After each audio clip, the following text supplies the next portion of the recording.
Hello my gorgeous people.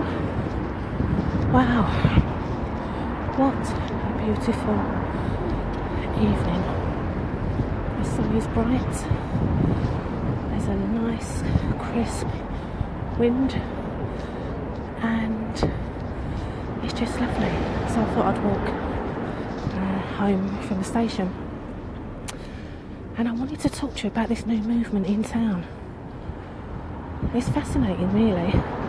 I was talking to a lady today, one of my work colleagues today, about our observations on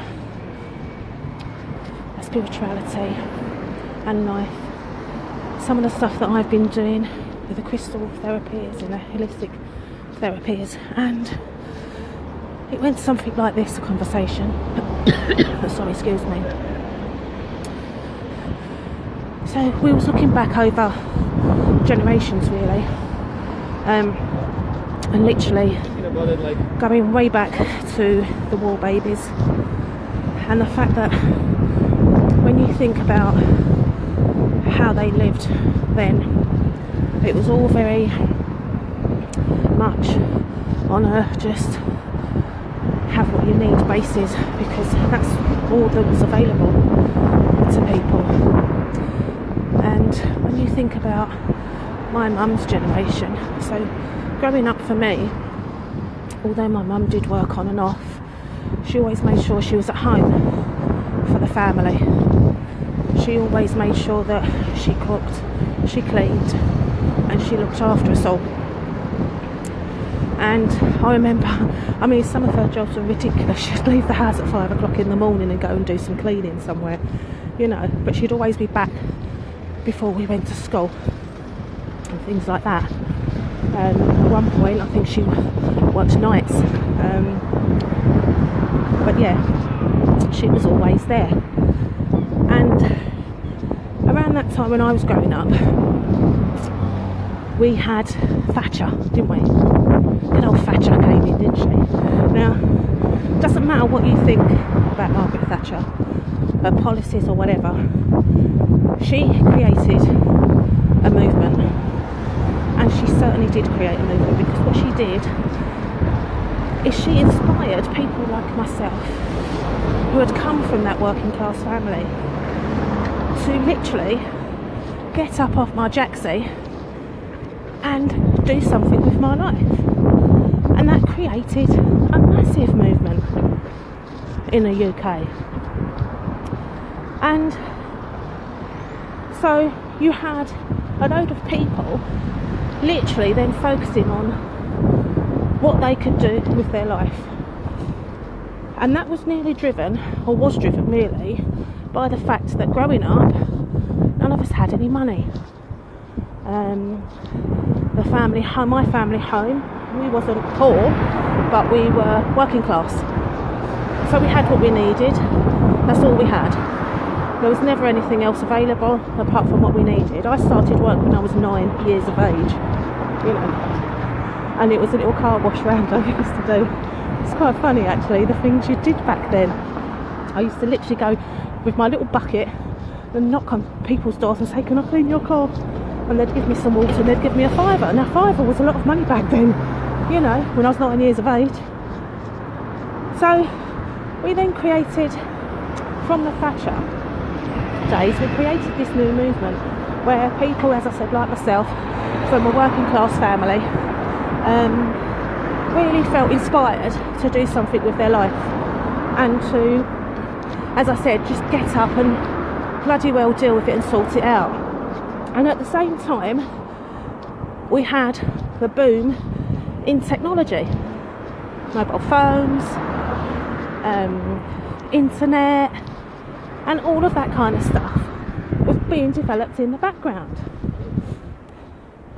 So there was lots of people like me, and even, you know, that went on to have their own family. And I had my daughter, and I was a single parent, but there was other people out there that were two-parent families. But we got to this point where we were so driven by money that that was all our focus was, and our family values actually went out the window. So this movement that was created actually started to have an adverse effect on the family home.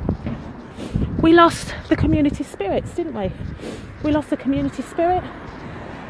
You know, when I was a kid, and I'm sure this goes for other people, we would be outside, all of us together, the adults, the children, in the summer, playing cricket, playing rounders, everyone getting on. It was a real good community spirit. But the movement that started chasing the money deleted that out of society. And when I say deleted, I mean because they got too busy chasing money, having children that was costing them more money, which meant they chased even more money, and they were never satisfied. And I think I was one of those people. Okay? So what that then did is, through guilt of these parents, because these parents were brought up with the understanding and with the family conditioning that your mum would be at home looking after you, washing your clothes, changing your bed, cleaning your room, you know, cooking your food, keeping the house in order.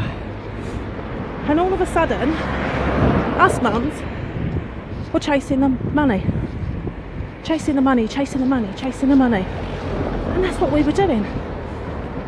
So then guilt sets in.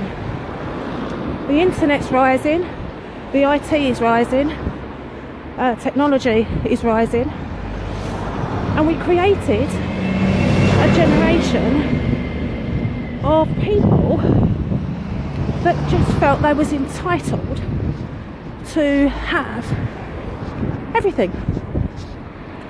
Didn't actually recognise the fact that their parents were working their asses off, probably straining their relationship,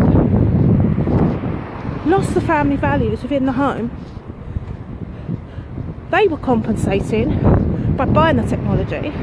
Must have the latest this, must have the latest that. It all has to happen. So these children have grown up with a sense of entitlement, which clearly is a bit shit, because as we all know, no one gets something for nothing. You have to work. You have to work to get what you need. So then that took us on to another set of people. And these people are the people 40 plus that actually did all what I've just described to you. Chase the money, chase the money. To such an extent, family values out the window, got these children of entitlement, and relationship breaks down. And it's irreparable because these two people are just can't deal with it anymore, the situation. And they walk away from each other. And in particular women, they then start to evaluate their life and look around and think, what the fuck was all that about? We've chased this money, we've got a beautiful home, we've had some fantastic holidays, I've got 3 kids, no I haven't, but I'm just saying as a scenario, who don't talk to each other. I've got 3 children and a husband who don't talk to each other. In fact, one might text the other one from a room, one might text from upstairs, downstairs and say, I don't know, give me a cup of tea, I don't know, whatever. And we lost the art of communication through this technology. And these people have woken up and they've said, what have I been doing? What was this? I've chased the money. I've used money as if money was my God. Now, don't get me wrong, money is nice for everybody because it opens up your choices, it really does. But when you make that your main focus, it has some really negative effects on the household. So these women and men, I might add, wake up to the idea of, we had everything, I now have nothing. How do I resolve this? And while we're at it, who the bloody hell am I? And they've started to look within and started to go within and look at trying to find them, getting that reconnection. So that's one side of the movement. So the second side of the movement that I'm noticing big time are actually from the generation of entitlement, who have not necessarily, you know, I'm not talking about from a family of loads of money and stuff like that, but that have also woken up.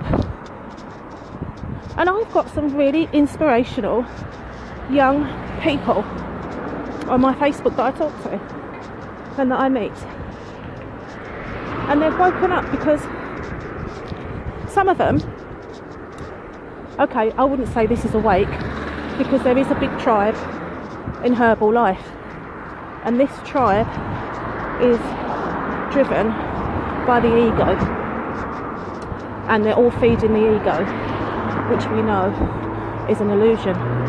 It's not real.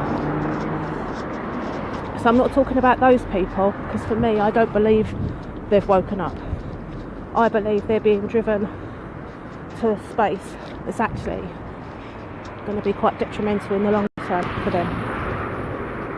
So I'm talking about young girls, I shouldn't call them girls, they're young women, you know, in their late 20s, early 30s.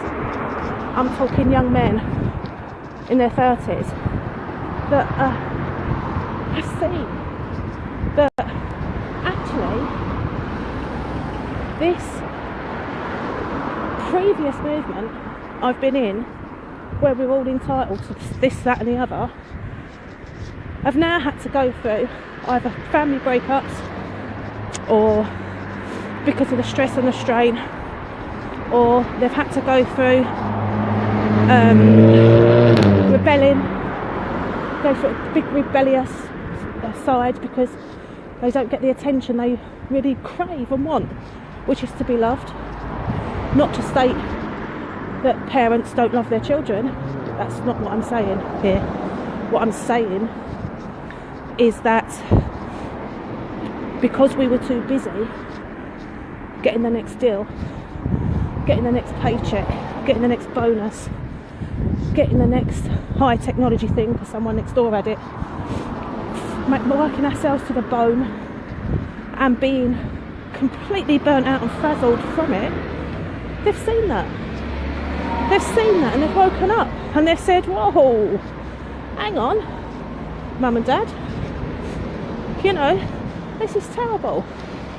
You're still young, but you're ill, you're sick, the stress would have caused it, the lack of human connection would have caused it. It's all manner of things that would have caused that. And they're saying there's more than this. Who am I as an individual? I know I'm the son or the daughter of whoever, you know, I know I'm clever in whatever, but who am I? And there's a big movement in this age group, and I'm finding it absolutely fascinating and such a beautiful thing to witness. And I think that this movement is going to really, really take off. Everywhere I look, I see people waking up. I mean, really, come on. Who really wants to commute on that poxy tube every single day to chase the money? Seriously, come on. That is not good for your health. I don't care what time you get on it and what time you get off. That cannot be good for your health in the long run. The underlying stress of it and all that comes with that is not good for you. So let's stop pretending that it is. And that's the other thing about this movement, which is what I love the most, is we ain't afraid. We're not afraid. We are not afraid to speak our mind. We are not afraid. There is no fear. We don't care what people think about us. We're not interested in people's opinion on us, because that's their opinion. It's none of my bloody business, is what I say to that. And that is the beauty of this new movement, because not only are we becoming more spiritually aware, because we've woken up to the fact that actually society created, whether we like it or not, a really shit place. I mean, who really can say hand on heart that they enjoy their children when their mindset is in the state of entitlement? Who really, hand on heart, will say that? You can't. No one could. No one could. Who really, hand on heart, can say, that chasing the money is all you've dreamed of doing? No, because it's going to kill you. That's what that's going to do. It's going to kill you. And you will go into an early grave.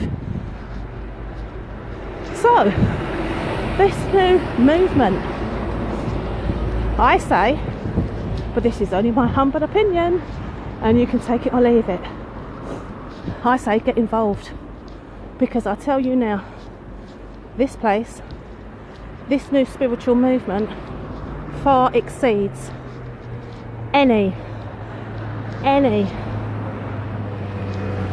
of these eras I've just discussed on this live and just spoke about on this live. Far exceeds all expectations, because not only do you lose all fear of judgment, which is what keeps you going, you become centered. Not selfish, centered. There's a difference. And your eyes are open wider. You see the bigger picture. Your health improves because you slow down. You slow down because you want to hear. You want to listen. You start to feel more because you're not rushing around like a lunatic. You start to feel. And that in itself is an awakening, because whilst you are out there and you are chasing the money, just like I did, you close yourself down to everything, because you don't have time to sit and watch the sunset. You don't have time to watch the rain, dance in the rain even. You don't have time, because when you do finally get the time, you're too frazzled. You're too frazzled. You can't enjoy your time, but you've got money. But you can't enjoy your time, so you shut down. And that's what happens. So with this new awakening and this new movement, they're more open. They've got a bigger perspective on the world and on life. And it's a beautiful place to be. So I just wanted to share that with you, because I found that conversation today absolutely fascinating, and puts a real kind of, not spin, because that's the wrong word, a real kind of different context to what I do with my holistic therapies, why I do my holistic therapies and why I am part of this absolutely beautiful, fantastic movement. And slowly and surely, more individuals will wake up and hear the call, because the more we speak about it and the more we are part of it and the more we practice it, the earth, the universe, it will hear it. It will hear that movement. It will hear it, and it will grow. And it will grow, and it will grow. And can you imagine how beautiful it will be when we get there? In fact, I don't think we'll ever get there, to be fair. But what I do know is that every single day we have to, in our spiritual movement, we move to the next level. Now that could be a little tiny millimetre, which could have massive shockwaves, and your energy will just go and like a tsunami. So yeah, I found that really fascinating today, and I just wanted to share it with you. And I'm nearly home now, and that was a beautiful walk. And thank you for listening, and hope you enjoyed that. And if you've got any questions whatsoever, please do contact me. I'd love to hear from you. So everyone now, take care. See ya.